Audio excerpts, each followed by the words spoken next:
Have you ever been on a bus late at night and felt like someone was watching you? What if I told you they were? I don't usually take the bus that late. It was past midnight, and I was exhausted after a long shift at work. My usual commute had fallen through because my friend bailed on giving me a ride, so I had no choice but to take the last bus home. The streets were eerily empty, the orange glow of the streetlights casting long shadows as I waited at the bus stop. The timetable showed that the bus should have arrived 5 minutes ago, but there was no sign of it. I shifted on my feet, glancing around. The air felt unusually cold for a summer night. Just as I was about to call a cab, the bus finally appeared at the end of the street. Its headlights cut through the darkness, the brakes hissing as it pulled up in front of me. The doors creaked open. I hesitated. The inside of the bus was dimly lit, the fluorescent lights flickering slightly. It was almost empty, except for the driver and one other passenger sitting near the back. I stepped inside, paid my fare, and made my way toward a seat in the middle. The doors groaned shut behind me, and the bus lurched forward, pulling away from the stop. I leaned my head back against the seat and let out a tired sigh. Just a 30-minute ride, and I'd be home. Or so I thought. A few minutes into the ride, I glanced at the other passenger. She was a woman, sitting in one of the last rows, facing forward with her head slightly tilted down. Her long, dark hair obscured most of her face, and she was wearing an old-fashioned dress, something that looked out of place for this time of night. She wasn't moving, not scrolling on her phone, not shifting in her seat, not even tapping her foot to imaginary music, just sitting there. Something about her unsettled me. I tried to ignore it, chalking it up to my own exhaustion, making me paranoid. I pulled out my phone, but there was no signal. Typical.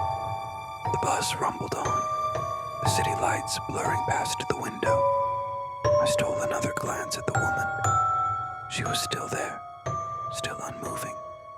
But this time, she was sitting in a different seat. My breath hitched. I could have sworn she was at the very back when I got on. But now she was a row closer. I shook my head. Maybe I just misremembered. Maybe she had moved while I wasn't paying attention. I tried to focus on the passing streets, but a strange feeling crept over me. The bus felt wrong, like it was moving slower than it should, like the street outside wasn't changing, like we weren't actually getting anywhere. I checked my phone again. Still no signal. The time hadn't changed either. A sinking feeling settled in my stomach. I forced myself to look forward and focus on anything but the woman.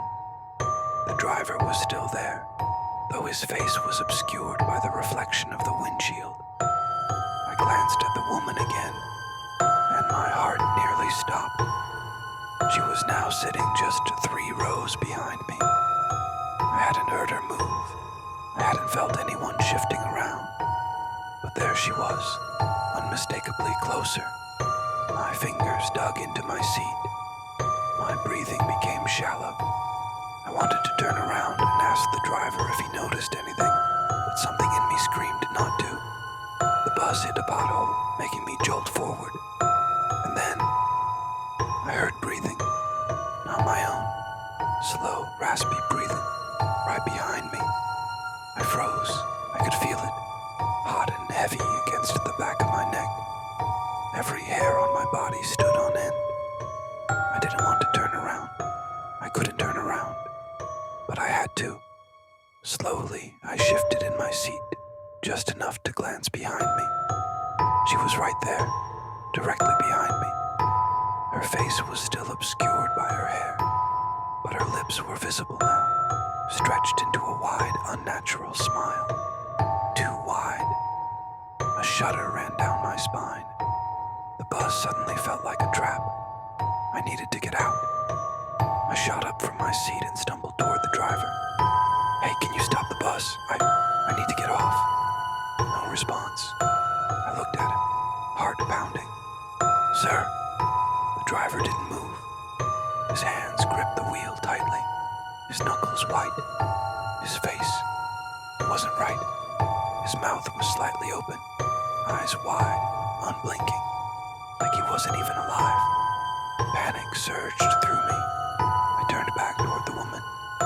She was standing now, a few feet away, her head slowly tilting to the side. The bus lights flickered. The windows had gone completely black, as if there was nothing outside at all. I stumbled back, my breath coming in sharp gasps.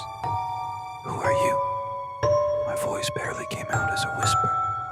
She didn't answer. Instead, she took a step forward, then another, and another. Her grin widened, revealing rows of teeth. Too many teeth. I backed away until my back hit the cold glass of the bus door. This wasn't real. This couldn't be real. The lights flickered again, plunging the bus into darkness for a split second. When they came back on, she was inches from my face. I gasped, nearly choking on my own breath. Her face was no longer obscured. Her eyes were hollow. Her skin was gray and sunken. And her grin, impossibly wide, stretching past where her cheeks should have ended. A shrill, distorted whisper filled the air. "You see me now." A wave of cold washed over me, and suddenly, the bus jerked violently, as if something had yanked it from the road. Everything went black. I woke up to the sound of a horn blaring. Blinking rapidly, I found myself slumped in my seat. The bus was stopped. The doors were open. The driver, now looking perfectly normal, glanced at me through the rearview mirror. "End of the line, kid. You getting off or what?" I shot up, looking around frantically. The woman was gone. The bus looked normal again. The streets outside were familiar. Shakily, I grabbed my bag and bolted out of the bus without another word. The moment my feet hit the pavement, the bus door shut, and it pulled away. I turned to watch it go.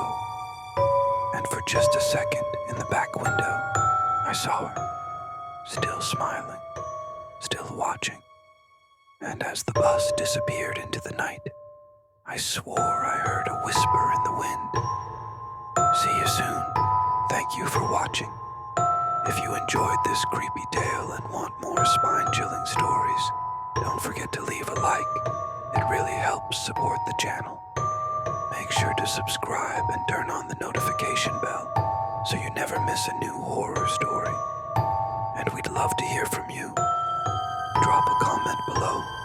Have you ever experienced something paranormal? Let's talk about it.